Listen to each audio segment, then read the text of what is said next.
La clase pasada pues, vimos patrones de diseño, ¿ok? Y bueno, voy a ser muy rápido. Conversamos cuál era la relación o la analogía con estilos arquitectónicos, etcétera, dónde estaba ubicado esto. Definimos un poco el concepto de patrón, entonces hablamos de patrón, hicimos la analogía en costura, conversamos esto, hicimos la analogía un poquito con ingeniería civil, hablamos de este señor que fue el que inventó, digamos así, todos estos términos, lenguaje de patrones, etcétera. Y bueno, o sea, dijimos en principio que hablamos un poco de lo que él escribió, dijimos que bueno, que hay problemas muy comunes y que los patrones son formas de resolver esos problemas muy comunes una y otra vez sin tener que reinventar la rueda. Entonces esa fue, digamos así, esa es la idea principal que hay detrás de este concepto y que tienen que recordar de alguna forma, ¿no? O sea, muchas soluciones ya están hechas, ¿no? Entonces, bueno, en cuanto a ingeniería de software dijimos eso, porque en ingeniería de software también hay problemas comunes que se resuelven generalmente de la misma forma una y otra vez, y es bueno conocer esas soluciones recurrentes para poder utilizarlas, ¿no? Así de simple. O sea, básicamente es una forma de reutilizar, una solución, ¿no? Entonces, bueno, habíamos dicho que este libro era un clásico de la década de los 90 y acuñó de alguna forma o arrancó todo el movimiento de patrones en el área de ingeniería de software. Yo lo tengo, me he olvidado de traérselos, por eso es que les decía quién tiene buena memoria, ¿no? O sea, si alguien me hace un post el domingo o un día antes de una clase, yo me acuerdo de ponerlo en el bolso, si no me voy a olvidar, nunca, por lo visto. Entonces, bueno, o sea, lo crítico de este libro, lo importante de este libro es eso, básicamente, ¿no? Entonces, bueno, conversamos algunas cosas sobre los libros, definimos el concepto de antipatrón, que era lo contrario, o sea, era, bueno, a problemas recurrentes hay ciertas soluciones que definitivamente no son buenas. Ya muchas personas se han estrellado, entonces es bueno saber cuáles son esas malas soluciones para no cometer el mismo error varias veces, ¿no? Explicamos un poco qué es lo que necesitábamos para representar un patrón, digámoslo así, para describir un patrón, y mostramos, si mal no recuerdo, aquí un ejemplo de una descripción de un patrón del libro del PDF, ¿no? Entonces, bueno, en este caso particular era el facade o la fachada, y dijimos que, bueno, si teníamos subsistemas muy complejos, podíamos básicamente poner una clase o un sistema que me encapsulara, o sea, me sirviera de fachada para interactuar con esos subsistemas muy complejos y me oculta la complejidad subyacente. Entonces ese era un poco el principio, ¿no? Y fíjense que, o sea, en el fondo son ideas muy simples, pero muy prácticas, muy útiles, que pues llegar a esta conclusión a lo mejor cuando uno está programando, uno está diseñando, uno está trabajando, quizás no es fácil, uno tiene que hacer un poco de ensayo y error, ¿no? Pero si uno conoce el patrón, es muy fácil aterrizar aquí, ¿okay? Entonces, bueno, habían tres tipos de patrones, de creación, estructurales y de comportamiento. Hicimos una ligera clasificación, dijimos que yo no estaba muy de acuerdo con esta clasificación quizás, pero bueno, era un buen comienzo de alguna forma, o sea, en cuanto al nivel de dificultad. Dijimos que se podían interrelacionar, o sea, que yo no siempre, por ejemplo, era muy común utilizar un facade, pero construir el facade con un singleton, con un factory, con una cosa de este tipo. Entonces era buena idea tener una idea clara de cómo se relacionaban esos patrones. Y dijimos que en clases íbamos a concentrarnos básicamente en estos patrones. De nuevo, a mí no me interesa atosigarlos a ustedes de información, eso realmente no tiene sentido. No me interesa en lo absoluto hacer un examen diciendo cosas como que describa el patrón proxy a detalle, eso no tiene sentido. Lo que me interesa es que sepan que esto existe y que se puedan sentir motivados, muy motivados, a mejorar su calidad de programadores metiéndose un poco en este mundo. Ese creo que es realmente el mensaje aquí, en principio. Tengan por seguro que sí, van a haber preguntas en un potencial examen, que tenemos que hablar de eso luego, asociadas a por lo menos estos patrones. Eso ténganlo por seguro, ¿ok? Entonces, bueno, arrancamos básicamente un ejemplo. Si recuerdan, el ejemplo eran unas caritas que se movían, uno las podía arrastrar y soportaban deshacer y rehacer, ¿no? Entonces, en principio dijimos, bueno, teníamos allí a la izquierda client y main, que se servían para representar, eran las clases que implementaban la ventana. Teníamos paintable y paintable base, que eran todas las clases que se encargaban, digamos así, de definir lo mínimo indispensable para mover el objeto, definir un objeto con sus coordenadas en la pantalla y pintarlo. Y después teníamos las distintas especializaciones: rectángulo, círculo, carita dibujada, sonrisa, carita con imagen, que digamos así servían para pintar los distintos tipos de caras, ¿no? Mostramos un poco la implementación del Image Caché, que era un singleton, y dijimos que bueno, ¿por qué eso tenía que ser un singleton? O sea, y esto lo han visto ya, lo he conversado con varias personas en los distintos proyectos, ¿no? En los distintos productos. Bueno, por ejemplo, cuando uno maneja imágenes, uno no quiere cada vez que necesita la misma imagen cargarla de disco y devolverla, porque ese cargarla de disco es una operación costosa. Y uno no quiere tampoco tener en memoria 10 copias de la misma imagen, porque pues, la memoria usualmente es un recurso caro. Entonces lo que hace uno es que uno pone, digamos así, un repositorio, una clase que uno le pide las imágenes, y esa clase, si no tiene la imagen en memoria, la carga de disco y la pone en memoria, y si la tiene en memoria, me la devuelve. ¿Sí? O sea, ese era el principio. Eso es un caché, y es también algo muy común que se utiliza. O sea, tener algún objeto, por ejemplo, que uno le pide un recurso, y ese objeto, si no tiene el recurso, lo construye y me lo devuelve, y si ya lo creó anteriormente, simplemente me devuelve el que ya tiene. De nuevo, eso es un patrón. Se dan cuenta que no está en los 23, 24 patrones originales de The Gang of Four, pero es un patrón que se repite una y otra y otra y otra vez, ¿vale? Con imágenes, con cadenas de caracteres, con cualquier recurso que sea costoso obtener, ¿ok? Por ejemplo, en bases de datos sucede con conexiones. O sea, obtener una conexión con una base de datos es un recurso, es algo que toma tiempo. Hay que establecer una conexión de red, autenticarse a lo mejor, etc. Entonces lo que sucede es que uno tiene un caché o un pool de conexiones. Entonces, ¿qué sucede? Bueno, la aplicación establece 5, 10, n conexiones con la base de datos y las mantiene abiertas. Cuando uno necesita una conexión, el caché o el pool de conexiones le devuelve a uno una conexión activa, y cuando uno la termina de usar, la devuelve.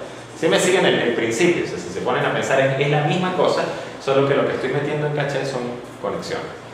Entonces, bueno, la otra cosa importante que dijimos era que es muy bonito tener un objeto que tenga, digamos así, todas las imágenes, pero yo necesito acceder a ese objeto desde los lugares más insólitos de la aplicación. Entonces no tiene sentido ponerlo como una variable global, y tampoco tiene sentido estarlo pasando a lo largo de todo, digamos así, la aplicación.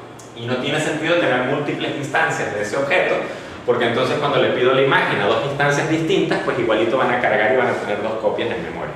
Entonces ahí entra en juego el patrón singleton, que me permite tener una única instancia en un momento dado de ese objeto, y me permite una forma fácil de acceder a eso. Sí, o sea, estamos claros en esas ideas, ¿no? O sea, son ideas como esas las que nos hacen fácil, digamos así, la programación. En cada uno de estos patrones que hay aquí, detrás de cada uno de esos patrones hay un concepto similar. Hay una situación, un problema común que resolvemos de cierta manera. ¿Bien? Entonces, bueno, eso en cuanto al Image Caché. No conversamos mucho del Factory, realmente, ahorita vamos a ver un par de cosas, pero el Factory es básicamente un objeto que me permite fabricar timetables. Entonces, si yo quiero, por ejemplo, en lugar de fabricar caritas pintadas con imagen, quiero dibujar caritas pintadas con segmentos, no tengo que meterme en el código del cliente a lo mejor para hacer ese cambio. Simplemente le digo al Factory, mira, no, cuando te pidan caritas no construyas caritas con imagen, sino caritas con líneas. Entonces el principio funciona así. Y si se ponen a pensar, el Factory es un patrón interesante porque es algo que nos permite construir objetos.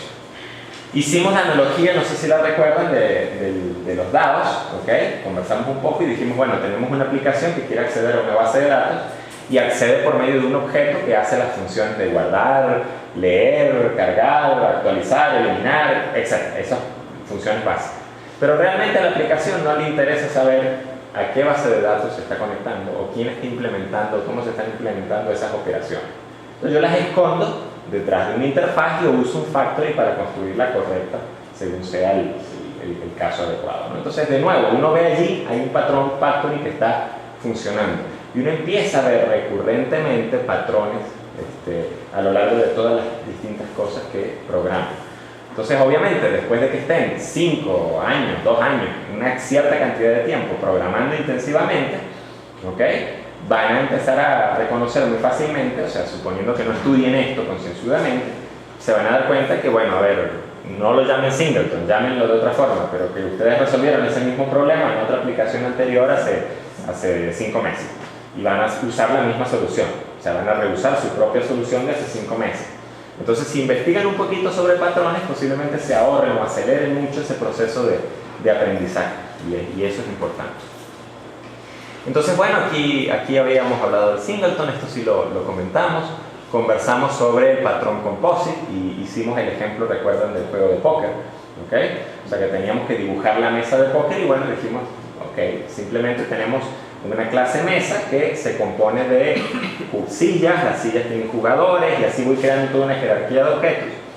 Y cuando yo la quiero dibujar, yo simplemente le digo a la mesa, dibújate, ¿ok? Y la mesa se encarga de propagar los eventos por todos sus objetos hijos. Y igual con el manejo de eventos, o sea, yo no tengo que tener una mega función que maneje los eventos de toda esa complejidad. Yo simplemente voy delegando el manejo de eventos a los distintos objetos hijos, según sea necesario, y el que tenga algo que hacer que lo haga, ¿okay? Entonces, fíjense que es una forma de separar responsabilidades, ¿okay? Ya que se me tapó la nariz, no sé por qué los oídos. Y es muy extraño dar clases con los oídos. Sí, me siguen la visión, ¿ok? Entonces, fíjense, son esos pequeños detalles, esas pequeñas tonterías que hacen que yo pueda pasar de golpe de hacer un programita chiquito o de estar sufriendo realmente al estar programando algo porque el código se está poniendo muy complejo, está difícil crecer, está difícil añadir features o características a una situación en la que tú quieres un nuevo objeto en la pantalla, simplemente crea una clase, cuélgala de aquella lista y ya lo tienes, ya está manejando eventos, ya se está pintando, ya está haciendo todo, o sea, fue muy fácil, ¿se dan cuenta? Entonces, si uno no utiliza el patrón o uno no utiliza una buena estructura, implementar es difícil. Consejo que les doy, por ejemplo, cuando estén codificando y estén dando, o sea, lo que estén codificando se esté volviendo muy complejo, o sea, muy difícil añadir algo a eso que estén programando. El código realmente sea difícil de entender, o sea, me van siguiendo lo que estoy planteando. Quizás ese es momento de sentarse y replantearse lo que están haciendo, el cómo lo están haciendo, a ver si es posible utilizar algún patrón que rompa esa situación, a ver si es posible separar ese código en varias partes, o sea, a ver qué es posible hacer para facilitar, qué se puede generalizar a lo mejor para poder facilitar la codificación y poder estancarse. ¿Bien? Ok, creo que yo quería seguir mostrando cosas, porque fíjense que aquí faltan dos elementos, ¿no? Realmente no mostramos el factory en código, me refiero, y no mostramos el cómo se hace el hacer y el deshacer, que esa es otra cosa importante, ¿ok? Entonces vamos a entrar un poco en detalles aquí.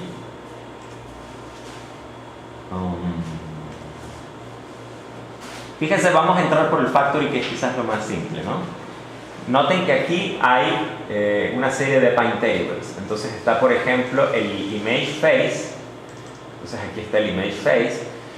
Fíjense, el image face, bueno, tiene el constructor, etc. Dependiendo del tipo de carita que le están pidiendo. Si le están pidiendo una carita triste, una carita ok, una carita feliz, él carga la imagen correspondiente, utilizando evidentemente nuestro singleton. Dime. Super le pasa a la super invoca el constructor de la clase padre, ¿ok? Entonces fíjense, aquí es cuando inicializamos una carita. ¿Qué le estoy pasando?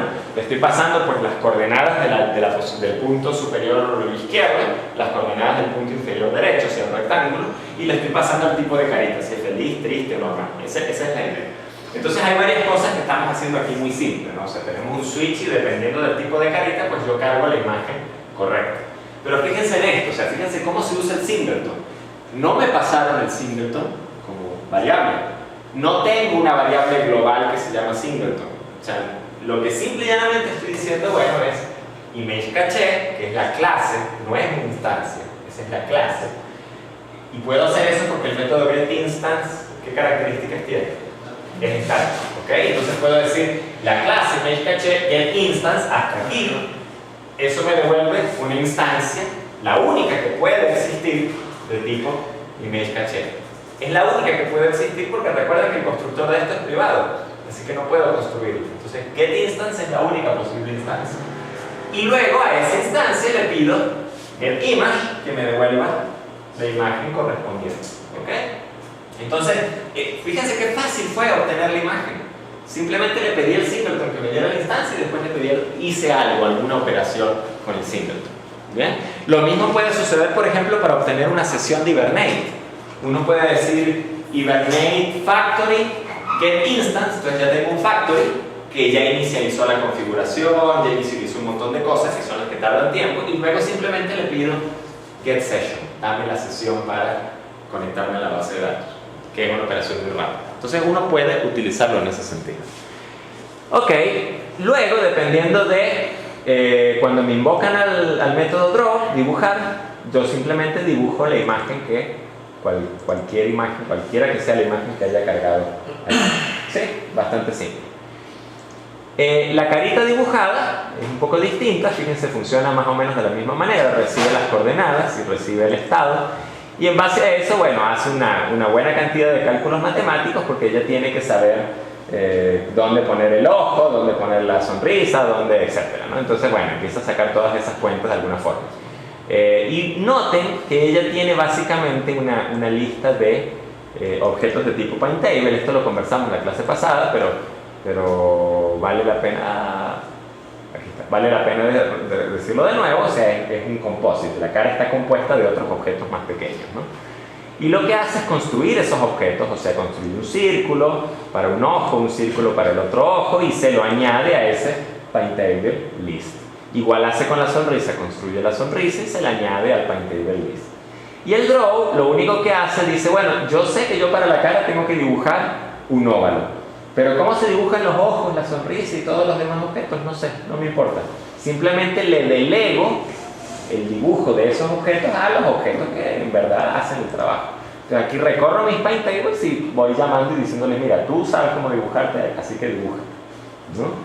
La ventaja que tiene eso es que, imagínense que yo el día de mañana decido, claro, quizás esto es muy difícil en estas circunstancias, imagínense que en lugar de circle, yo tengo un objeto ojo, en efecto, que tiene un comportamiento, que tiene, no sé, una pupila, me siguen básicamente la idea, que no es un círculo simple. Entonces la ventaja que tiene esto es que si yo utilizo esta composición y el día de mañana decido cambiar el look del ojo, ahora se va a dibujar más bonito, con pestañas, con qué sé yo, ¿no? Simplemente voy, cambio el objeto ojo y automáticamente todos los que ya usaban el objeto ojo ven reflejados los cambios. En cambio, si me pongo ahí mismo a dibujar un ojo y hay otro objeto que también dibuja un ojo, pues van a dibujarse distintos o voy a tener que hacer un esfuerzo muy grande por mantenerlos sincronizados. ¿Ok? Entonces esa es la magia un poco de esto. Entonces, bueno, les quería... fíjense por ejemplo el move. Noten que aquí el ImageFace no implementa el move. ¿Ok? ¿Por qué? Porque a él le basta con el move de la clase padre, que simple y llanamente cambia las coordenadas de todos la esquina superior izquierda y la esquina inferior derecha. Eso debería bastar para dibujar la carita en otro lugar. Pero ¿qué sucede con la carita dibujada? Que ella no solo tiene que cambiar sus coordenadas para que el óvalo se dibuje en el sitio correcto, sino que además tiene que cambiar las coordenadas de todos los objetos hijos. ¿Okay? Y fíjense cuál es la consecuencia de comentar esto. Por ejemplo, comenté el move está invocando al super move, ¿ok? Mientras que estoy comentando el código que mueve, digamos así, los objetos hijos. Vamos a buscar el factory.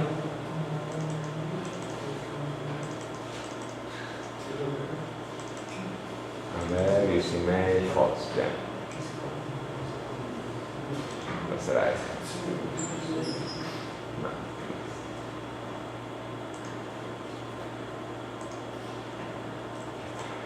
Bueno, fíjense lo que va a pasar. En efecto, estoy moviendo solo el óvalo y la cara, el resto de los objetos están quedando ahí porque los estoy dejando abandonados, ¿no? Bueno, ya teniendo claros estos objetos, me gustaría mostrarles cómo es que se añaden los objetos aquí, a ese panel blanco que vemos en el fondo, al canvas, de alguna forma, ¿no? Entonces, bueno, este es un ejemplo muy primitivo. Evidentemente en algún momento tendremos un editor, o sea, tendremos algo que yo puedo seleccionar una herramienta y añadir el objeto, o leer desde un archivo, cargar los objetos y ponerlos en el canvas, pero aquí simplemente se están añadiendo en código, ¿no?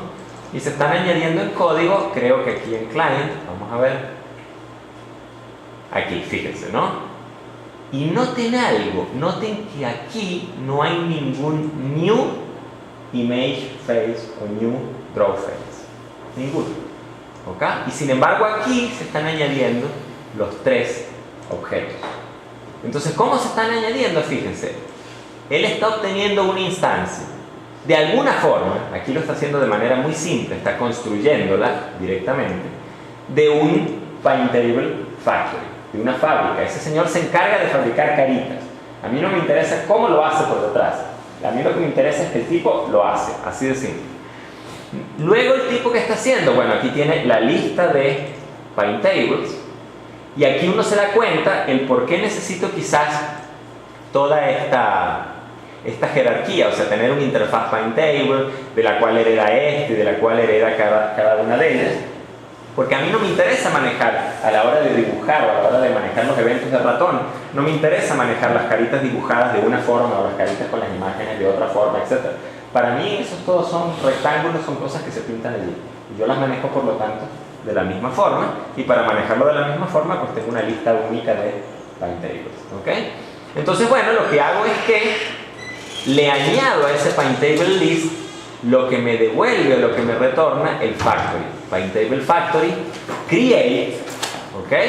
Y en el Create le paso las coordenadas y le paso si la carita es feliz, es triste o es lo que sea. O sea, jamás ni nunca hice New Image Face. Si hubiese puesto New Image Face y quiero cambiar a caras dibujadas, voy a tener que venirme a este código y voy a tener que cambiar en todos los lugares donde dice New Image Face, New Draw Face. ¿Me siguen la idea? Entonces va a ser complicado pasar de una cara a otra cara. Lo que uno hace es que uno se viene aquí a la fábrica y la fábrica es la encargada de construir esos objetos. Fíjense, el método Create lo que hace es algo muy simple. El método Create dice, mira, si este booleano está en True, retorna Image Face. Si este booleano está en False, retorna Draw Face. Y ya, se acabó el problema. ¿Ok? Si yo quiero caritas con imagen, le pongo True. Y simple y llanamente lo corto. Ustedes dirán, sí, bueno, eso es muy bonito, pero igualito está cambiando código, ¿se dan cuenta? O sea, igualito el tipo está agarrando y está cambiando una bandera y poniéndole un true y un false. Y yo les pregunto, ¿será muy difícil o muy complicado que ese create, en lugar de leer el true y el false de esa variable, lo lea de un archivo de configuración? O lo lea de una base de datos. ¿Verdad que eso es realmente trivial? Entonces uno puede tener aquí un código que diga, conéctate a la base de datos, busca las preferencias del usuario y si el usuario quiere caritas dibujadas, entonces construye las dibujadas. Si el usuario quiere caritas con imágenes, construye las caritas con imágenes. ¿Se dan cuenta? Entonces, evidentemente, yo sigo cambiando código, pero lo que sucede, lo interesante del caso es que ahora el cliente realmente no está acoplado a qué tipo de cara se está dibujando. El cliente está acoplado a la fábrica y la fábrica es la encargada de producirle o construirle el tipo de cara. Es como más dinámico. Mucho más dinámico. ¿Ok? Es mucho más dinámico. Y ojo, ¿no? Aquí yo estoy usando la fábrica para construir caras. Pero yo puedo ir aún más lejos. Puedo usar una fábrica para construir fábricas, para construir imágenes, para construir caras. ¿Ok? Esa es. Sí, esa es. Eso es un after factory. O sea, una fábrica que me sirve para construir fábricas. ¿Ok? Esto está mucho más cerca de un factory método, un método que me sirve para construir cosas, ¿no?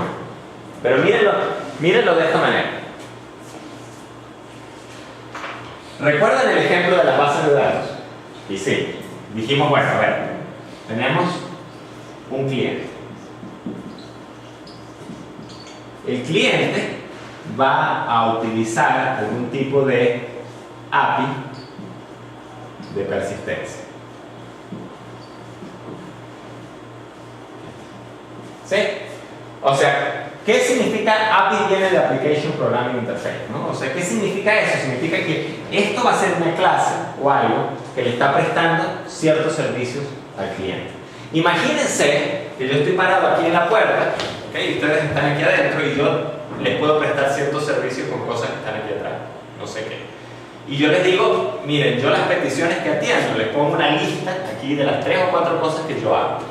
Entonces ustedes vienen, miran esa lista y dicen, yo quiero, no sé, un sándwich con jamón y queso. Entonces yo, ok, eso yo lo puedo hacer, me doy vuelta y hago el sándwich con jamón y queso. Ustedes no saben cómo, pues yo hago el sándwich con jamón y queso. Vale, a lo mejor tengo permiso sanitario, a lo mejor no, etc. Y les doy su sándwich de jamón y queso. Entonces, el API, esa interfaz, es las cosas, el papelito, el menú que yo tengo pegado aquí de cosas que puedo hacer. ¿Ok? De nuevo, ustedes no saben qué es lo que está ocurriendo detrás. La otra cosa interesante es que yo puedo prestar ese servicio de muchas maneras distintas. Entonces puedo tener, por ejemplo, aquí, para PGSQL, para Postgres, tengo un objeto que implementa esta interfaz y él sabe cómo guardarse con Postgres en una base de datos. Puedo tener para MySQL, ¿ok? Tengo un objeto aquí por detrás que él sabe cómo guardarse con MySQL, ¿verdad? Y así sucesivamente puedo tener un archivo que guarda en files, en archivos, y él sabe cómo guardarse en un archivo. Estos son punteados porque son implementaciones de interfaces. ¿Ya? Bonito, ¿verdad? ¿Qué significa? Significa que, disculpen que, o sea, yo sé que esto quizás lo conversamos en la clase pasada, pero créanme, detrás de esto hay una realización. Cuando vean esto, claro, o sea, que realmente digan, sí, lo siento en las venas, han dado un paso muy importante. ¿Okay? Esto es difícil de ver en principio. ¿Estamos claros hasta aquí? ¿Alguien tiene alguna pregunta con esta estructura? ¿Sí? El problema es que si esto es una interfaz, yo no puedo decir aquí new API. ¿Por qué no puedo decir new API? Porque es una interfaz, es abstracta, completamente. Yo tengo que construir una en particular. Entonces yo sí puedo decir new PGSQL, ¿ok? Y a partir de que obtuve una nueva instancia de esta, yo puedo empezar a usarla. Como ella implementa esta interfaz, el único sitio en el que yo realmente me entero que es una interfaz, que es una clase tipo PGSQL, es cuando le hago el new. Después cuando la utilizo simplemente los métodos que me presta la interfaz. Así que estoy completamente desacoplado. Pero igualito aún tengo que hacer el new. ¿Ok? ¿Cómo dijimos que nos desacoplábamos de hacer ese new?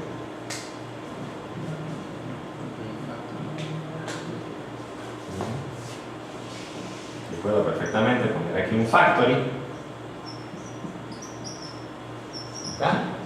Que simple y llanamente lee la configuración de un archivo, donde en el archivo dice en algún lugar PGSQL. Y entonces en lugar de hacer el new, yo le digo, por ejemplo, voy a poner aquí abajo, le digo factory.create, ¿ok? Y él se encarga de, vamos a llamar a esto en vez de API persist, para darlo claro. Él se encarga de devolverme una instancia de tipo persist. ¿Ok? Factory, yo le hago la llamada al factory. El factory consulta en el archivo cuál es la que necesito o determina mágicamente, no me interesa. Eso, el que programa el factory es el que tiene que encargarse de eso, pero al cliente no le interesa. ¿Cuál es la que se utiliza? Y ella construye, inicializa la correcta y la regresa. Yo nunca me enteré que eso fue un PGSQL. ¿Ok? Entonces, el principio está claro. ¿Dónde podría venir el concepto de fábrica de fábrica? Aquí.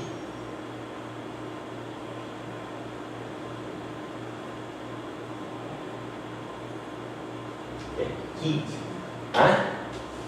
Imagínense que estoy estirando la realidad un poco. ¿Okay? Imagínense que aquí en la base de datos tengo múltiples tablas. ¿Okay? O aquí tengo múltiples archivos. Véanlo de esta manera. Tengo múltiples conceptos. Eso es fácil de ver en el sentido de que ustedes pueden pensar que una tabla es de usuarios y otra tabla es, no sé, de armas en sus proyectos o de carga. ¿Ya? Ok. Ahora vean en estos términos. Imagínense que yo en realidad necesito para cada uno de estos conceptos un objeto de persistencia. O sea, ya no es que tengo un objeto universal, global, que me permite salvar cualquier cosa a la base de datos, sino que ahora para cada tabla, ¿ok?, yo necesito un objeto. Y eso tiene nombre, esto es, lo pueden buscar, esto es el patrón DAO, lo vamos a conversar posiblemente un poco más adelante, porque vale la pena, a pesar de que es un patrón de arquitectura de acceso a datos, es arquitectura, ¿ok? Y es muy interesante. No lo van a ver por partida doble en los que están viendo base de datos, pero lo vamos a conversar un poco. Entonces lo que sucede es que cada tabla uno utiliza un DAO. ¿Okay? Uno dice, bueno, tengo un DAO de armas, que me permite guardar en la base de datos armas. Tengo un DAO de usuarios, que me permite guardar en la base de datos usuarios. Y así sucesivamente. Pero resulta y pasa que para MySQL también necesito un usuario DAO y un arma DAO. Y para archivos también necesito un usuario DAO y un arma DAO. ¿Ya?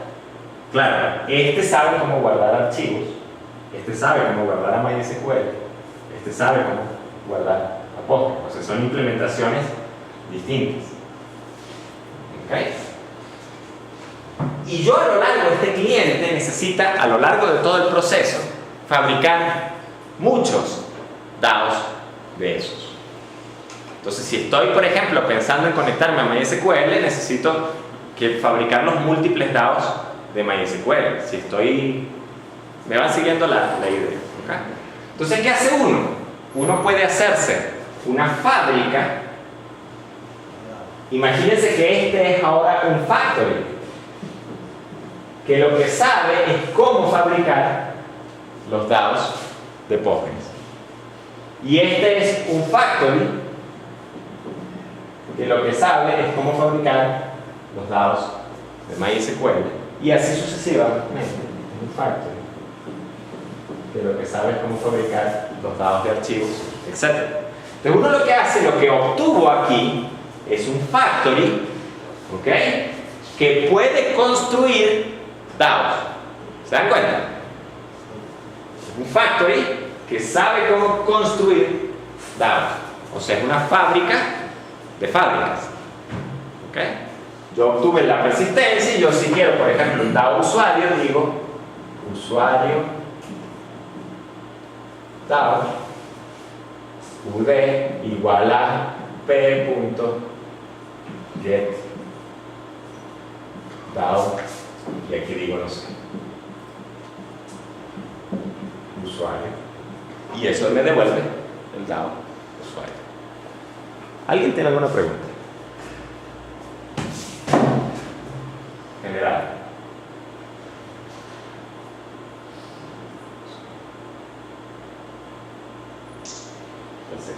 Ya sé que me va a mandar la foto de la pizarra. Yo simplemente lo que tengo que hacer es distanciar el dado.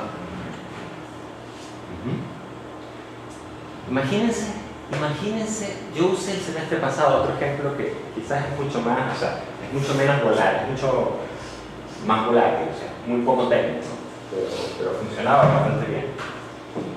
Imagínense que yo voy a ir a correr una carrera, ¿ok? Véanlo de esa manera. Pero este es algún tipo de extraña carrera loca, tipo Micro Machine, no sé si alguna vez jugaron ese juego de Nintendo, qué sé yo. O sea, no creo. Pero lo que trato de decir, o sea, yo voy a llegar a un sitio y me voy a dar cuenta de que la carrera resulta que es un rally de 4x4. Y en otras circunstancias a lo mejor llegaré a un sitio y me daré cuenta que la carrera es una carrera de Fórmula 1. O sea, son dos cosas distintas. O llegaré a un sitio y me daré cuenta que la carrera es de botes. ¿Sí me sigue? Entonces, si yo voy a correr una carrera de 4x4, necesito camionetas 4x4. Si voy a correr una carrera de Fórmula 1, necesito carros de Fórmula 1 y así sucesivamente. ¿Ok? Entonces, imagínense que yo tengo un aparato mágico que me permite llegar a un sitio y empezar a construir vehículos. Esos vehículos tienen que ser congruentes con el tipo de carrera que voy a correr. O sea, si yo llego a la pista de Fórmula 1, tengo mi aparato mágico que le digo construir carro de Fórmula 1 y ¡pum! Tengo un carro de Fórmula 1. Es más, yo no le digo construir carro de Fórmula 1, yo le digo construir vehículo. Construye un vehículo acorde a esta carrera. Entonces, si yo tengo la fábrica mágica de Fórmula 1, yo le digo construir vehículo y me va a construir un vehículo de Fórmula 1. ¿Sí? Si por alguna razón me equivoqué y tengo la fábrica mágica de 4x4 y estoy en la pista de Fórmula 1 y le digo construir vehículo, y me va a construir un 4x4, voy a estar fuera de contexto, pero me sigue la idea de la fábrica mágica. ¿Sí? Imagínense ahora que yo voy a competir en una carrera, pero no sé qué tipo de carrera va a ser. ¿Ok? Pero Jesús sí sabe.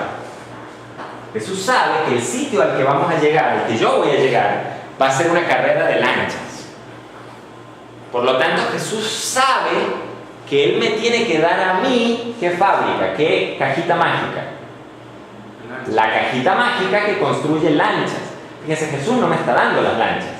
Jesús me está dando la caja mágica adecuada para que cuando yo llegue a la carrera correspondiente, que yo no sé cuál es, cuando llegue veré, son lanchas. Ok, agarraré, pondré mi cajita mágica y diré, construir vehículo. Y ¡plum! Tengo una lancha. Porque Jesús me dio la fábrica correcta. ¿Sí me sigue? Entonces Jesús, Él es una fábrica que fabrica fábricas. ¿Se dan cuenta? Él es una fábrica que fabrica las cajitas mágicas. Él sabe a qué tipo de carrera voy a ir yo. Yo no lo sé, Él sí lo sabe.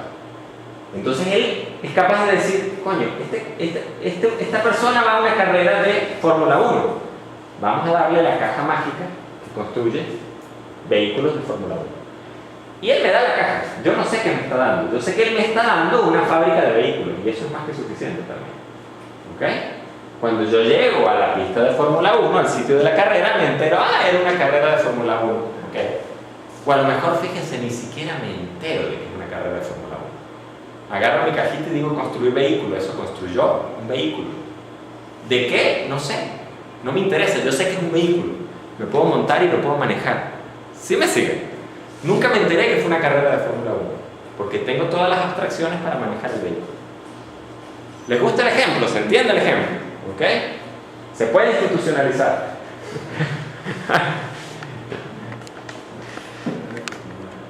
Vamos a filmar un momentico el diagrama.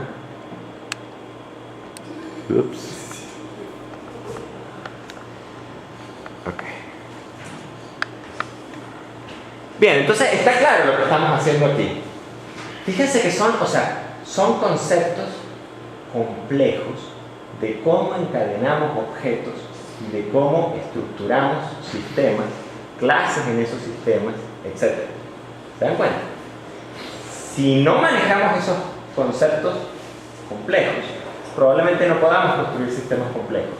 Si los manejamos, nos empezamos a dar cuenta que podemos empezar a construir sistemas complejos. ¿Okay? Y esa es quizás la moraleja.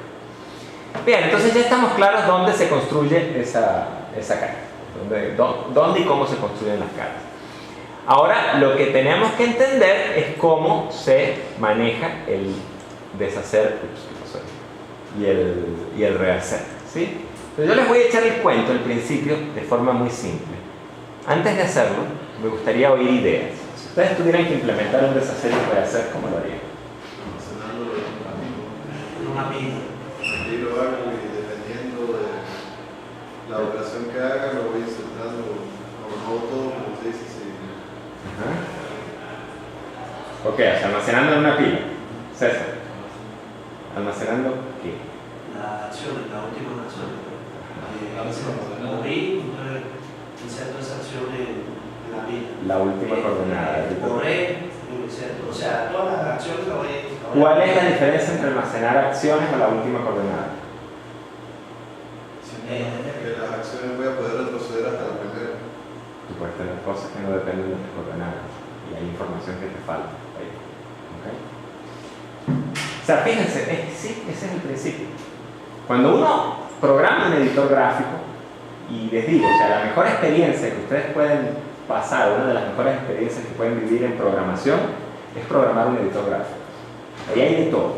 ¿Okay? O sea, si ustedes programan un editor gráfico bien, o sea, considerando aspectos de memoria, de transformaciones, le hacen el zoom in, le hacen el zoom out, que tenga scrolling, que tenga herramientas que puedan poner cosas, moverlas, conectarlas, que puedan hacer el deshacer y el rehacer. O sea, si ustedes programan un editor gráfico, créanme que muchos conceptos es un excelente ejercicio. Los van a sentar y los van a ver. ¿Ya? Háganlo por deporte, así de simple. Fíjense en algo, ¿no? Si uno programa eso sin pensar en el deshacer y en el rehacer, cuando uno hace clic en una herramienta y hace clic en el editor, pues uno tiene algún código cochino en algún lugar que agarra, crea el nuevo objeto y ¡pum! Lo pone en la lista y ya creó el nuevo objeto en pantalla, ¿sí? Cuando uno lo mueve, uno tiene el código que calcula las coordenadas del mouse, hace la cosa y le cambia la posición directamente al objeto. El problema es que si yo lo hago de esa manera, no tengo una manera de hacerle seguimiento a las operaciones que he ido haciendo. Y por lo tanto no tengo una manera de deshacer y de rehacer. ¿Okay? Entonces sí, la estrategia que plantearon en general es la correcta.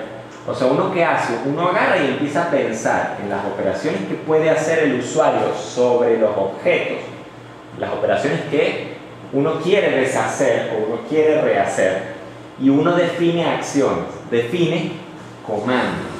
O sea, uno dice, no, espera, cuando agregues un objeto al canvas, ya no vas a agarrar y vas a manipular directamente la lista, vas a construir directamente el objeto y lo vas a poner en la lista.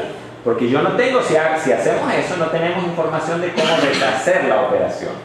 Lo que vamos a hacer es que vamos a definir un comando, añadir objeto. ¿Sí me sigue? Y el comando es el que hace el trabajo sucio de añadir el objeto. Yo simplemente agarro comando, añadir objeto, ejecútate.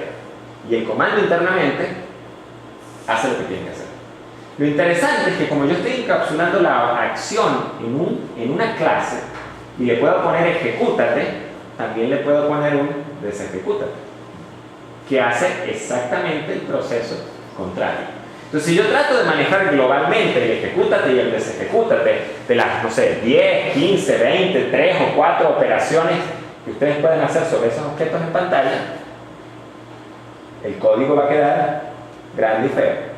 Pero si yo meto cada pedacito de ese código que ejecuta y que desejecuta una operación particular en una clase comando, el código, o sea, voy a tener el mismo código. Probablemente tenga más código, porque tengo más clases, si se ponen a pensar. Entonces, obviamente eso añade constructores extra, añade llaves que abren y que cierran extra, etc. Pero voy a tener el código menudo, el que hace el trabajo, va a estar distribuido adecuadamente en cada una de las clases. Eso es, discúlpenme la acotación, lo que Magic Root hace en los comandos. Ellos están manejando la comunicación por sockets, ¿okay? Y están usando comandos. Entonces, ¿qué sucede? En vez de que César, por ejemplo, escriba información directamente en el socket, él simple y llanamente construye un comando y le dice a una clase, epa, yo quiero enviarle este mensaje al servidor. Y la clase se encarga de decir, este comando, ¿cómo lo serializo y lo mando por un socket, lo recibo en el servidor, lo deserializo y se lo mando a los que tienen que hacer el trabajo? ¿Ok? ¿Se podría hacer sin comandos? Claro. Pero César tendría que tener una función o un par de funciones con unos ifs y elses de este tamaño y todo el código que transforma toda la información que él necesita enviarle al servidor en esos ifs y elses para transformar eso a una cadena de caracteres que vaya por el socket. ¿Qué se está ahorrando él? Se está ahorrando ese if y else y no eso. Igual en el servidor. En el servidor haría falta un if y else de este tamaño, ¿ok? El if, que dependiendo de la cadena que viene por el socket, parsea los datos y y hace la magia de obtener datos que se puedan comprender fácilmente. ¿Ok? Entonces, ese proceso está ocurriendo, sí, está ocurriendo, solo que lo estamos haciendo de una forma ordenada. Cada mensaje que vamos a enviar tiene un comando que sabe cómo serializarse. El código de serialización, de generar la cadena de caracteres, existe, pero está en el comando. Y el código de transformar la cadena de caracteres que viaja por la red de nuevo en un comando, existe. ¿Dónde está? En el mismo comando. ¿Sí me sigue? Entonces, si yo quiero, por ejemplo, cambiar el formato del mensaje, no tengo que acordarme en qué lugar del código de César es que está eso y después cambiarlo en el sitio, en el código del servidor donde está eso. ¿Se dan cuenta? Simplemente yo sé que me voy a la clase comando y ahí está todo el código encapsulado que hace el trabajo sucio. Entonces, lo que uno hace es eso, ¿no? El patrón comando en sí mismo, porque es el patrón, así se le llama, el patrón comando lo que les dice es, bueno, hay situaciones en las que uno tiene que hacer operaciones de múltiples tipos. Enviar un mensaje por la red, añadir o quitar objetos de un editor gráfico, etc. Lo que uno hace es, uno encapsula cada operación de esas que hay que hacer en una clase correspondiente, que se llama comando. Y yo simplemente lo que hago es mandarle a esa clase a hacer las operaciones. Y lo interesante es que yo puedo construir muchas de esas clases, hacer como una especie de programa, si lo ponen a pensar, ponerlas en una lista y después decirle ejecútate, ejecuto la lista en bloque. Y puedo organizar esos distintos comandos de formas distintas en la lista para generar un efecto distinto. ¿Ok? O puedo implementar cosas como el deshacer y el rehacer, porque ¿qué hago? Ahora, cuando voy a añadir un objeto en la pantalla, creo un comando, añadir objeto, le paso el objeto que voy a añadir y le digo ejecútate, y luego el comando lo meto en una pila, la pila de deshacer. Entonces, ¿qué voy teniendo? Una pila de todos los comandos que he hecho, donde obviamente el último que ejecuté está en el tope de la pila. Si quiero deshacer, simplemente tomo el comando del tope y le digo deshazte. El comando sabrá cómo deshacer. Problema del comando. Y pongo el comando que deshice en la pila de rehacer. ¿Ok? Eso es todo. El patrón comando se suele utilizar mucho para ese tipo de cosas. ¿Vale? Entonces no hay otra magia. En este editor es muy simple. Normalmente uno tiene una interfaz comando, que es, digamos así, la representación genérica de un comando. O sea, el método ejecútate y deshazte está definido en esa interfaz sin implementación, obviamente. Lo que uno tiene son múltiples comandos que implementan esos métodos según sean necesarios. Lo mismo ocurre en el caso de Magic Root. Ellos tienen una interfaz comando que lleva el comando de cadena de caracteres al comando o inicializa. Y lleva el comando a cadena de caracteres para poderlo mandar al socket. Y luego tienen múltiples comandos que cada uno implementa la interfaz de su manera. ¿Bien? Entonces, en este caso es muy simple realmente. Tenemos un command y tenemos un move command. Porque lo único que podemos hacer en el editor es mover objetos de un lado a otro.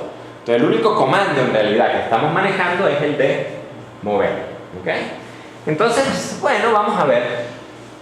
Fíjense. Si bajo aquí en el cliente, aquí está el manejo de eventos del mouse. Esto quizás ustedes en Echo no lo han visto, pero es bastante intuitivo. Uno añade un mouse listener, ¿ok? Y el mouse motion listener lo que hace es que detecta cuando uno hace drag, cuando uno arrastra el mouse. O sea, arrastrar significa tener apretado el botón y mover el mouse, ¿ok? Y luego uno puede añadir un mouse listener que detecta eventos de cuando hicieron clic o cuando liberaron el mouse, básicamente, ¿no? Entonces, bueno, cuando eso sucede, esto es como un action listener, se invocan al método mouseDragger, que a su vez invoca al client mouseDragger y así sucesivamente. Entonces, ¿dónde debería empezar normalmente el mover un objeto? Bueno, cuando uno le hace preset al objeto, ahí se supone que ya enganché el objeto que voy a mover, y cuando empiezo a arrastrar es que estoy en efecto moviendo el objeto, y cuando lo suelto es que en efecto termina la operación de movimiento, ¿sí? Entonces vamos a tratar de tracear eso. A ver, cuando uno hace preset, uno invoca client mouse preset, aquí está. Fíjense lo que sucede, obtengo el punto en la pantalla en el que hicieron clic, y luego itero para cada paintable. Fíjense que a ese señor no le interesa que eso sea una cajita dibujada, una cajita, un círculo, un rectángulo, no le importa. Él simplemente itera los paint-tables. Y para cada paint-table él invoca el método inside y lo llama con el punto sobre el cual hicieron clic. El método inside retornará true si el punto cayó dentro del objeto y false si no. En este caso todas las implementaciones son hechas en función de rectángulos, así que si yo hago clic aquí, evidentemente también me lo agarra. Pero yo podría perfectamente sobreescribirlo para que funcionase con círculos y bueno, o sea, sería otra cosa. Y fíjense lo que dice el tipo. Si en cualquier caso, si él consigue algún paint table que el punto caiga dentro del paint table, el tipo lo guarda en una variable de instancia y retorna. O sea, el tipo está diciendo sí, o sea, este es el que acaban de presionar. Fíjense que es una variable de instancia. Ese es el que va a haber que arrastrar, es lo que está tratando de decir. ¿Ok? Luego el señor agarra en el dragger, si se fijan, acá, el tipo dice, bueno, si el dragger paint table es nulo, no hay nada que hacer. No estoy arrastrando a nadie, así que retorno.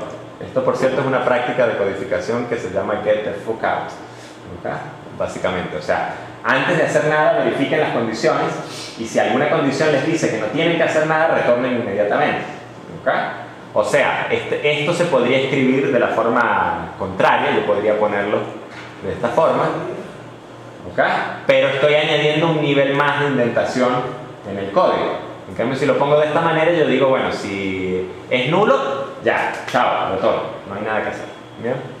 Entonces, bueno, fíjense lo que estoy haciendo. Aquí estoy calculando un delta, básicamente. ¿Okay? Esto es realmente el algoritmo, ¿no? O sea, cuando uno está moviendo un rectángulo y uno hace clic aquí, por ejemplo, uno va a necesitar este delta y y este delta x para poder calcular después esta coordenada y mover el objeto, ¿no? Es bastante simple. La primera vez que uno lo hace uno sufre un buen rato, pero una vez que lo hace es como andar en bicicleta. Y bueno, manda a hacer un repaint. Ese repaint es el que básicamente está dibujando el rectangulito este. ¿Okay? Dependiendo de ese delta x y de ese delta y. Fíjense, hasta ahora no he movido el objeto, simplemente he hecho truquitos de manejo de mouse y de dibujo para hacer parecer como que lo estoy moviendo, pero no lo he movido en lo absoluto. Ok, y entonces el que nos queda analizar de alguna manera es el releaser, que es cuando en efecto se supone que se mueve el objeto. Entonces fíjense lo que hace. Bueno, si hago el release, si resulta que el dragger paint table era nulo, chao. Si resulta que el de x y el de y era 0, eso significa que no moví nada, así que chao también, ¿ok? Si ambos son 0. Y si no, noten qué es lo que sucede. Move command igual a new move command. ¿Y qué le pasa? Le pasa el objeto que estoy arrastrando y el delta x y el delta y. Y simplemente le digo el comando redo command. Aquí estoy usando el redo como si fuera el execute. Estoy usando el redo y el execute como si fuera la misma cosa. En este momento, aquí, es cuando en efecto las coordenadas del objeto se actualizan. Noten que el editor no lo está haciendo. Lo está haciendo el comando que ahorita lo vemos. ¿Qué hace? Añade a la lista de deshacer el comando correspondiente y limpia la lista de rehacer, porque se supone que si dice algo nuevo ya la lista de rehacer perdió sentido. ¿Ok? Y pone todo a nulo de nuevo y se acabó. Si vieron dónde está la magia está aquí adentro. ¿Qué es lo que hace el bueno? El constructor guarda los datos de alguna forma del objeto y el redo, fíjense, invoca al move. Así de simple. Y el undo simplemente invoca al move con el mismo de x y de y, pero negativo para deshacer, digamos así, el movimiento. Listo, toda la operación está encapsulada aquí, en el move command. Entonces ustedes pueden imaginarse muy fácilmente un resize. Entonces uno hace clic en la esquina inferior derecha, mueve ese punto y cuando lo suelta se ejecuta el comando resize. Uno puede imaginarse un comando para cambiar el color del objeto. Uno puede, o sea, todos los comandos, todas las cosas que ustedes pueden imaginar que van a hacer sobre ese objeto, ustedes las pueden poner en el comando. Ustedes pueden imaginarse un create command que le pasan el objeto que van a crear las coordenadas y la lista, por ejemplo, de elementos donde tiene que añadir. Entonces el comando se encarga de añadirlo y cuando lo va a deshacer, de quitarlo de la lista. Y así toneladas de cosas. Y eso hace que la función deshacer o rehacer, si nos vamos aquí al main, el botón de deshacer y rehacer está aquí. Button undo, button redo. Si vienen para acá, por ejemplo, el deshacer, fíjense que está delegando el deshacer al cliente. Entonces, me van siguiendo aquí, ¿no? O sea, este es el evento que se dispara cuando hago clic en deshacer. Y él está invocando a client, que es el canvas, deshacer. Y a ver, fíjense lo que hace el tipo. Si la lista de deshacer está vacía, retorne, no hay nada que deshacer. Si la lista no está vacía, saque de la lista el comando que está en el tope. Eso es una lista, pero lo está manejando como una pila, ¿no? El comando que está al tope de la pila. Y noten que aquí yo no sé si es un comando de mover, de añadir, de quitar. A mí no me interesa. A mí me interesa que es un objeto de tipo command. Ya está. ¿Ok? ¿Por qué? Porque yo sé que command tiene el método de deshacer y listo. Y sobre ese command invoco a deshacer y lo añado a la lista de rehacer. Eso es todo. ¿Vale? Y el redo es básicamente la misma cosa.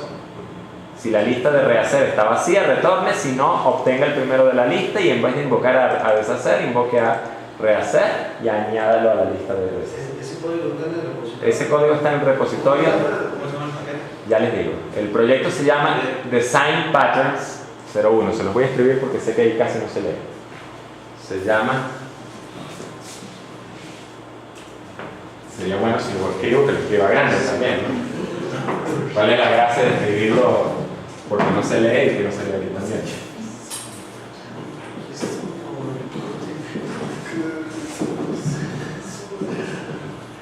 No sé si es patterns con S o sin S, pero bueno, captan la idea, ¿ok? Sí, ya les digo. Design patterns con S. El que dice 02, 03 y 02 y 03 son los que vamos a ir viendo a continuación. ¿Okay? No sé si alguien tiene alguna pregunta. Fíjense, cuando a uno le dicen haga un editor con deshacer y rehacer, uno dice, ups, eso está como que complejo. Cuando uno sabe el truquito, uno dice, ¿ok? Exactamente. Yo le decía, ¿quién era? A Diana le decía ayer, ¿no? Que cuando programar algo resulta aburrido, es que ya dominas lo que sea que estés haciendo. ¿Okay? Bueno, ¿alguna pregunta respecto a esto? ¿Qué patrones hemos manejado hasta ahora? Fíjense. Command, composite, o sea que hayamos visto, que hayamos discutido. El singleton, el composite, el factory, el command. No hemos visto un ejemplo de facade, pero lo explicamos muy a detalle. O sea, ustedes tienen que tener muy claro básicamente esos comandos, esos patrones. ¿Okay?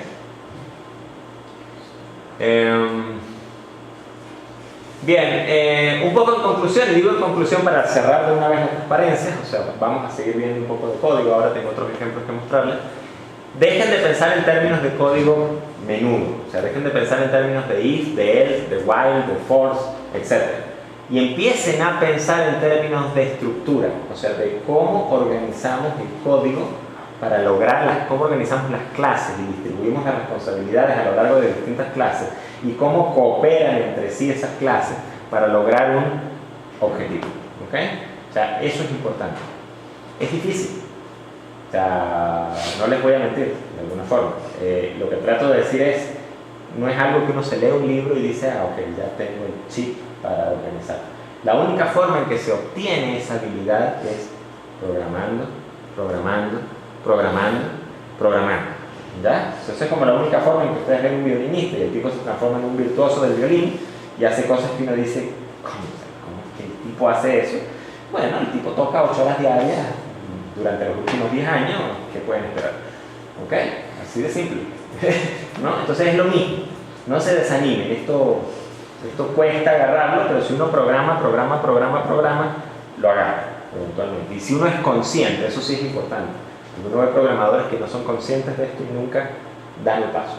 Pero si uno es consciente de que uno tiene que pensar de otra forma, es mucho más fácil resolver. Piensen en términos de patrones de diseño. Consíganse el libro de patrones de diseño, el Gamma o cualquiera. Hay uno que se llama, de la O'Reilly creo que se llama Head Apps Design Patterns, ¿ok?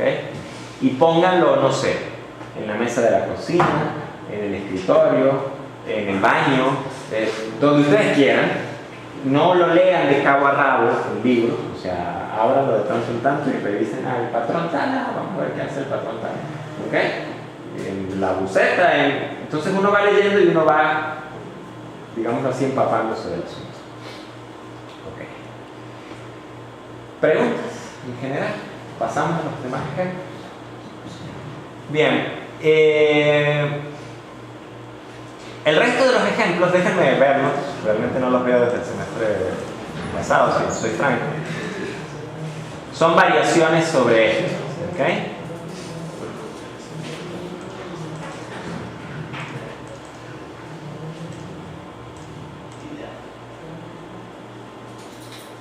A ver, aquí está pasando algo, porque salen los... Bueno, me llama la atención que salgan estos botones así de feos. Juraría que salieron más bonitos, pero bueno.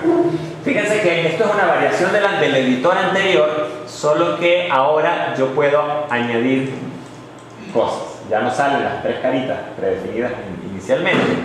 Yo ahora puedo agarrar y decir, bueno, a ver, Happy Paintable Factory, Normal Paintable Factory, Sad Paintable Factory. Entonces es la pregunta que uno se hace de, bueno, ok, ya tengo el editor, pero ahora ¿cómo hago para añadir objetos a ese editor?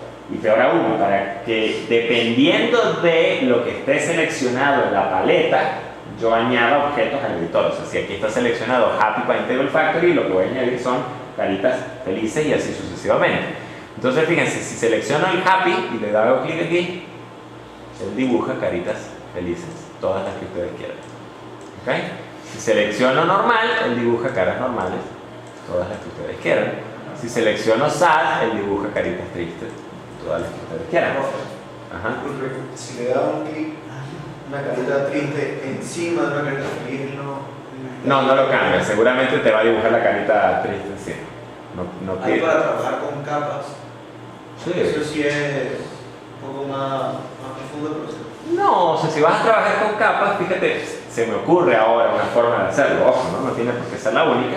Recuerden que uno tiene una lista de paintables, que es las que pintan. ¿Okay? Una forma de trabajar con capas podría ser tener múltiples listas o una lista de listas. ¿Okay? Aunque se me ocurre que eso empieza a ser como que complicado. Quizás una mejor forma sería que cada objeto tuviera una propiedad, un atributo capa a la que pertenece. Y que entonces cuando tú pintas, tú simplemente le preguntas al objeto cuál es su capa y consultas la lista de capas visibles y si está visible la pintas y si no, no la pintas. Una capa. Exactamente. Se me ocurre eso, fíjate, es mucho más fácil, de alguna forma, que tener múltiples listas, ¿no? A lo mejor pareciera que con múltiples listas te estás ahorrando memoria, porque te ahorras el atributo capa en el objeto, ¿ok? Pero te estás añadiendo la complejidad de manejar múltiples listas, una lista por capas, y eso es dinámico porque tú no sabes cuántas capas vas a tener, ¿ok? Bien, puedo evidentemente, si le doy Select, puedo mover los objetos correspondientes, y el deshacer y el rehacer funciona en todo sentido, o sea que él debería eliminar los objetos que acabo de añadir y debería añadir los objetos, ¿no? Entonces, bueno, ¿cómo funciona el deshacer y el rehacer? Nos lo podemos imaginar. El del mover es similar, y aquí posiblemente tengamos un comando adicional que sea añadir objeto al canvas. Es muy probable, ¿ok? Lo que no sé si se pueden imaginar, aunque quizás sí, leyendo un poquito, es cómo funcionan los distintos botones. ¿Cómo es que cuando hago clic aquí en Happy solo salen caras felices? ¿Cómo es que cuando hago clic en normal solo salen caras normales? ¿Y cómo es que cuando hago clic en triste solo salen caras tristes? ¿Cómo creen que eso sucede? Fábrica, ¿ok? Véanlo de esta manera. Cada herramienta, cada botón de esos, tiene asociado una fábrica. Y entonces básicamente el editor lo que sabe es que la fábrica actualmente seleccionada es esta. A él no le interesa que la fábrica construya caritas felices, caritas tristes, que las tenga que inicializar así, al revés. A él no le importa. A él lo que le importa es que la fábrica actualmente seleccionada es esta. Y él simplemente le pide a la fábrica, dame el objeto correspondiente y la fábrica se lo da. ¿Sí?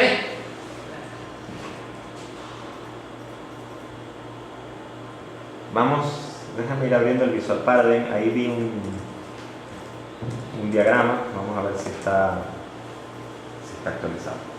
Ojo, ¿no? Fíjense que hay algo que no hemos explorado. El semestre pasado surgió la sugerencia de hacerlo. Que soy franco, no ha habido tiempo de hacerlo. Es un excelente ejercicio. Pero, ¿dónde nos podría servir aquí un diagrama de secuencia?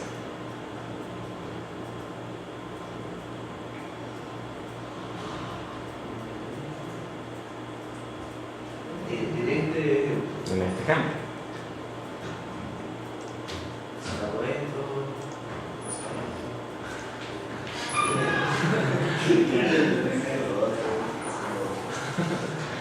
Fíjense en algo muy simple. Si yo les pido a ustedes que me expliquen cómo funciona el deshacer, allí, ustedes pueden echarme el cuento. Tienen el diagrama de clase, pero perfectamente podrían escribir un diagramita de secuencia, ¿se dan cuenta? Que comienza desde el momento en que el usuario hace clic en deshacer y me va mostrando el orden en el que se van ejecutando las funciones y qué es lo que va sucediendo hasta que todo termine. Entonces esa es una forma muy fácil de comunicar un feature particular, el cómo ocurre, que no está claro. Suponte que Jonathan, no sé, quiere explicarle a Héctor cómo funciona el deshacer. Entonces Jonathan agarra y hace un diagrama, lo documenta y Héctor ve el diagrama y dice, ah, sí, claro, así es como funciona el deshacer. Vale. Entonces, un diagrama de secuencia, por ejemplo, es muy útil. Posible pregunta podría ser, dado este código, ¿cómo se...? O sea, dibújame un diagrama de secuencia de cómo funciona tal feature o tal característica. Para que lo tengan en mente, digo, ¿no? Más el 1.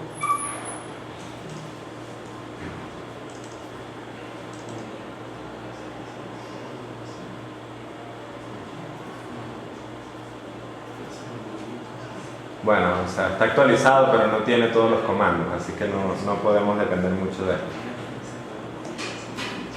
No importa, vamos a ver el código. Fíjense, es básicamente la misma cosa. Voy a agrandar un poco. Aquí, yo sé que no se lee prácticamente, pero aquí tenemos el paquete URG Cyrano Commands. Y fíjense que en efecto tenemos dos comandos. Tenemos el move command, que es igual que el anterior, y tenemos el create command, que es este que estoy abriendo aquí. Aquí está, create command. Fíjense lo que sabe él. Él ni siquiera sabe que va a añadir una carita feliz o una carita triste. Él le dice, mira, tu fábrica es esta, la coordenada en la que vas a añadir el objeto es este, ¿ok? Posiblemente esa sea la coordenada en la que te hicieron clic. Y la lista a la cual lo vas a añadir es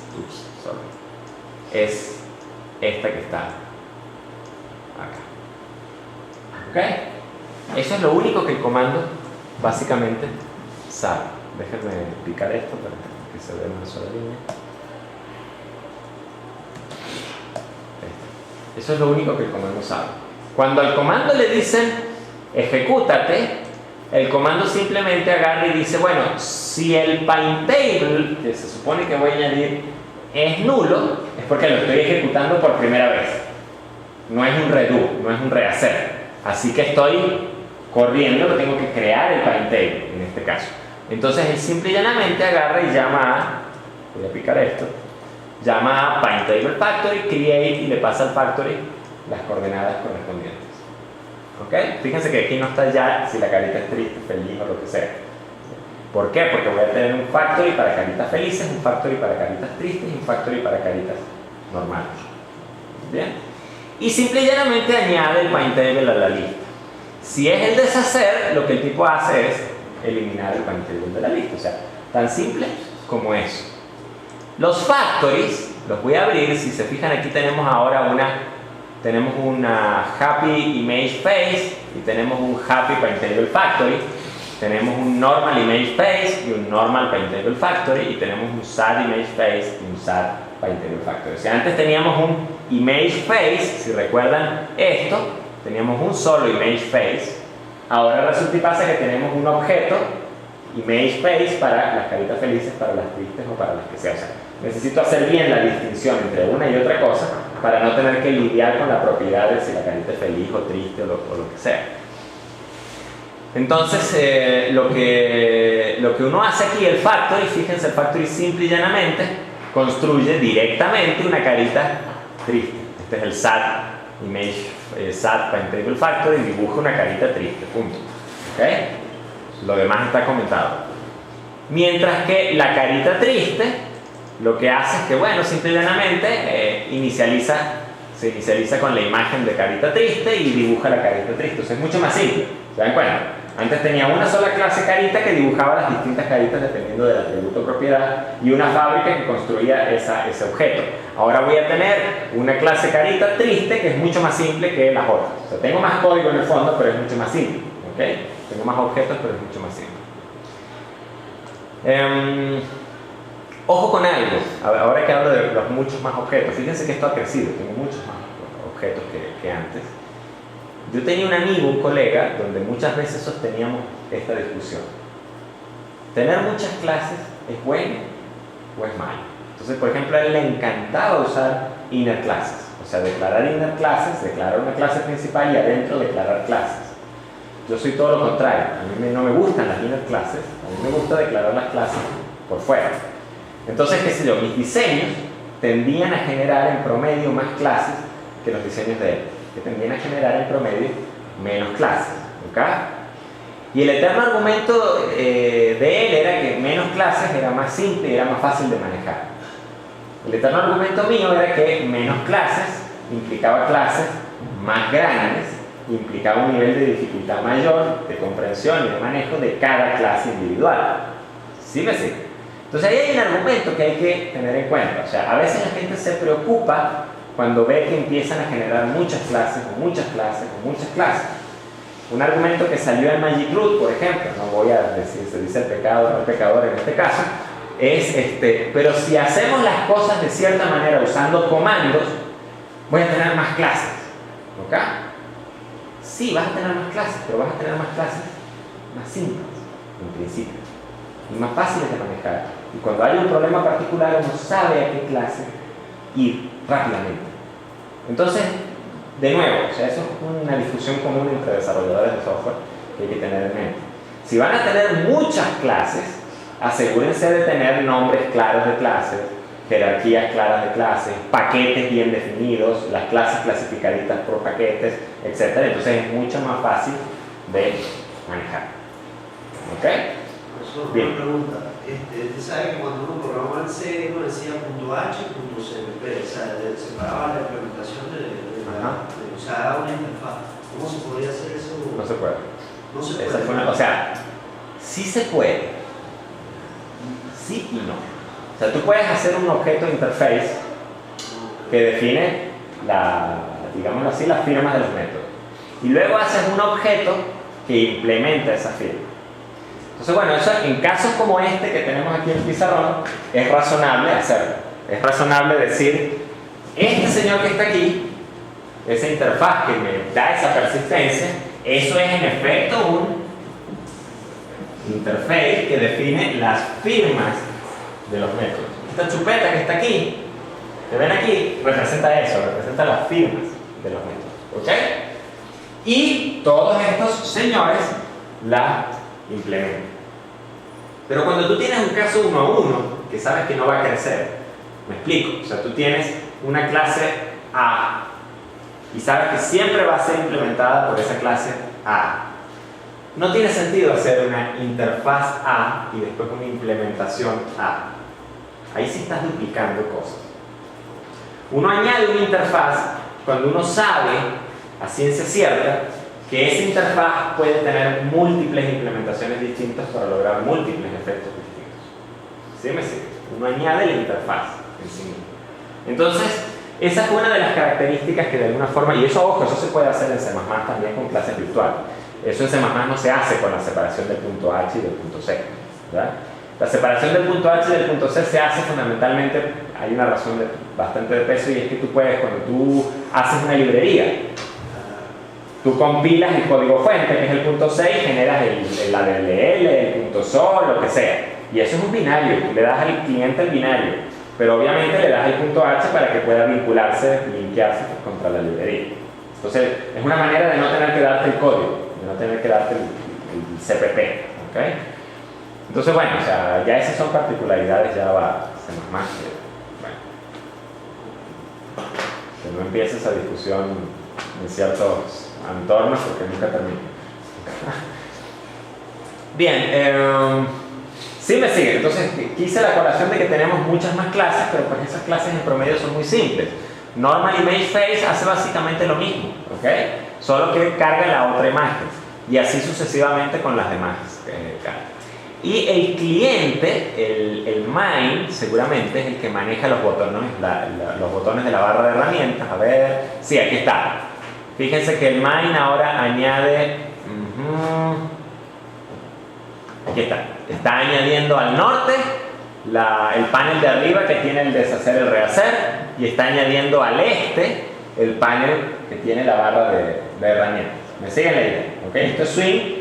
Es muy parecido a Echo. Los que ya han trabajado con Echo, o sea, se tienen que sentir muy identificados acá, ¿vale? Entonces, bueno, la construcción de la barra de herramientas, a ver cómo funciona. Fíjense en algo, miren. La barra de herramientas construye los 4 botones. El Select comienza a construirse de aquí y termina, a ver, acá. Y luego, fíjense lo que hace, miren. ¡Wow!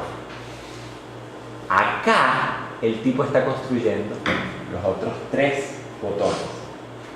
Entonces noten que aquí está el código que construye un botón, y el tipo tiene un for, pareciera que estuviera iterando algo, y en cada iteración construye un botón en la barra de herramientas. ¿Me va siguiendo?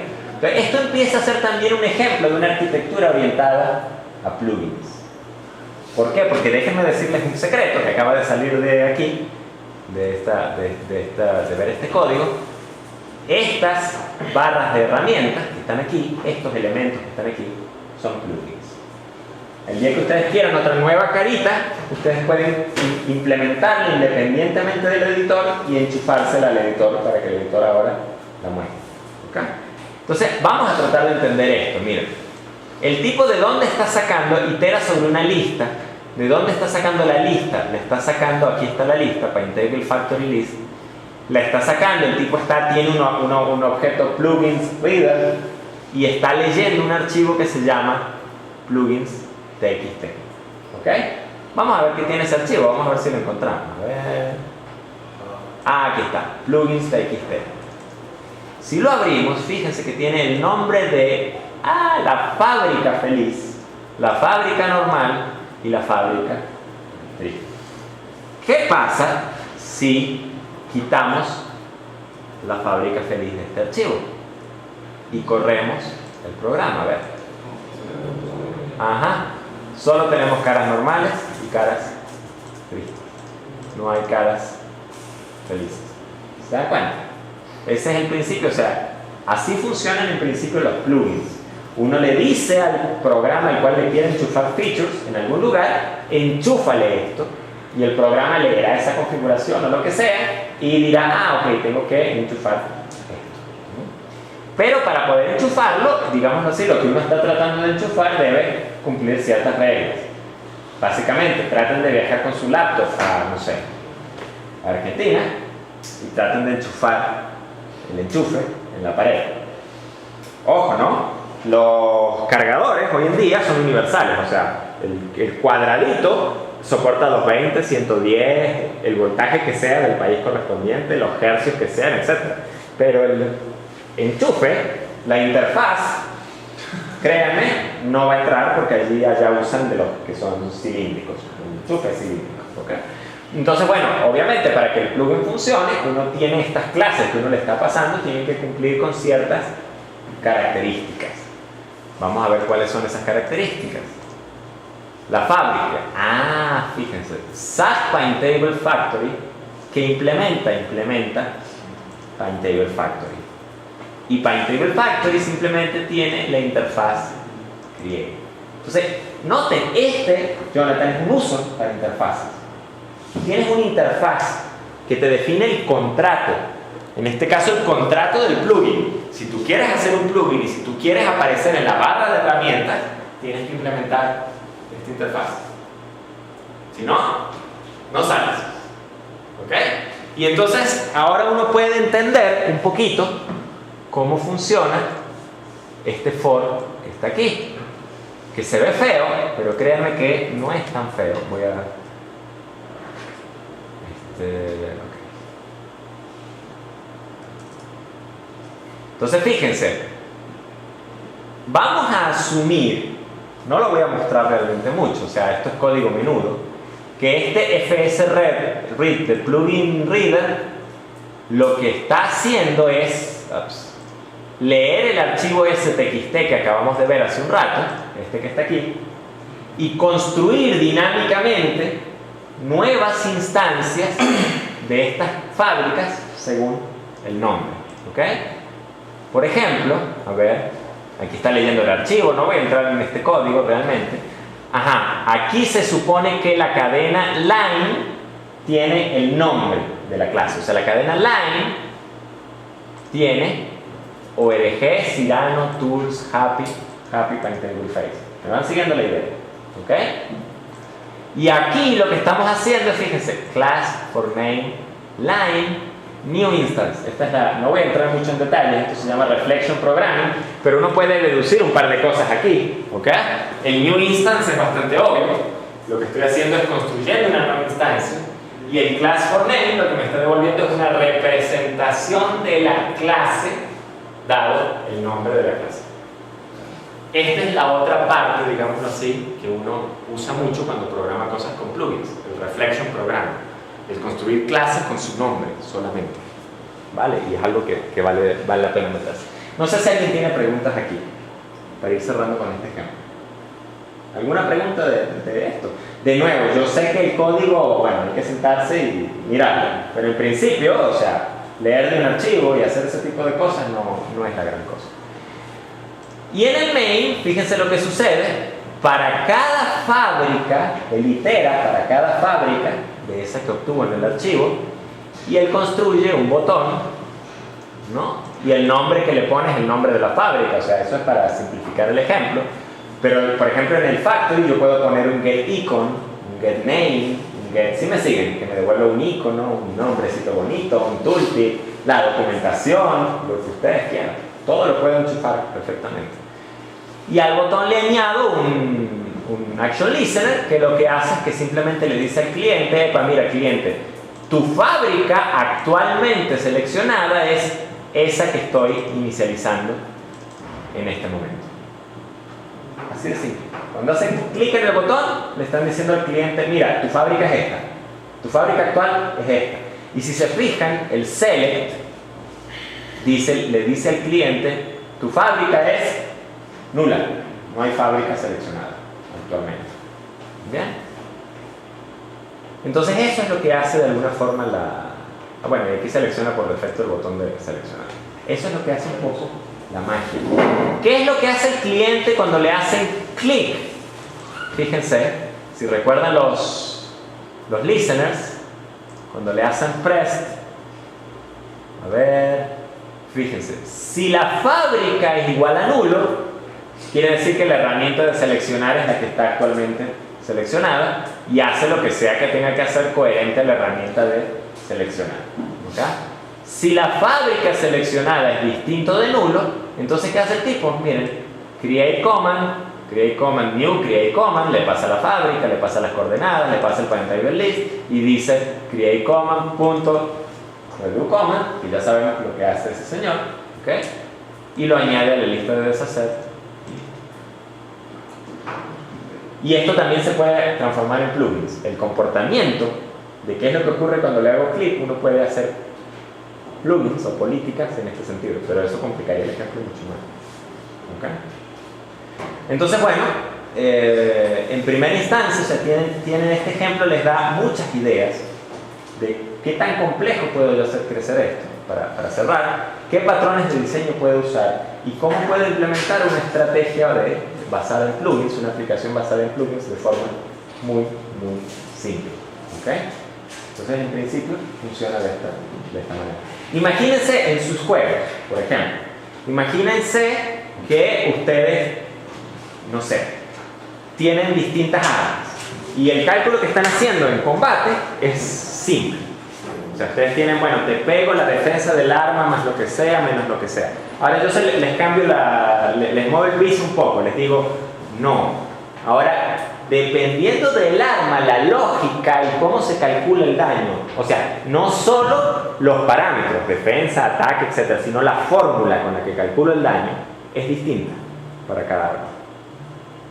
Es decir, ustedes tienen el cálculo en una clase bien montado, inamovible. Para todas las armas se calcula de esa manera. Entonces, ¿qué pueden hacer ustedes? En la lista de armas, para cada arma ustedes definen un plugin. Definen una clase que tiene una interfaz calcular daño y ustedes le pasan lo que ella necesite y esa interfaz, dependiendo de la que sea, calcula el daño correspondiente. No vamos a llegar a ese extremo, pero lo que digo, o sea, un ejemplo de plugin, ese, por ejemplo. O una carta en Magic Root con comportamiento especial, es un plugin. O sea, esto aplica para muchas cosas. Bien, próxima clase vamos a mostrar otro ejemplo que nos queda. Cerramos con esto y empezamos a hablar de frameworks y de bibliotecas y de MVC ya a tono. Yo voy a publicar en el foro, más bien ya se cuadró el examen de base de datos y hemos estado dilatando un poco esto, los exámenes que tenemos que hacer de ingeniería de software para coordinarlos. En verdad pienso que, les voy a ser sincero, déjenme apagar esto.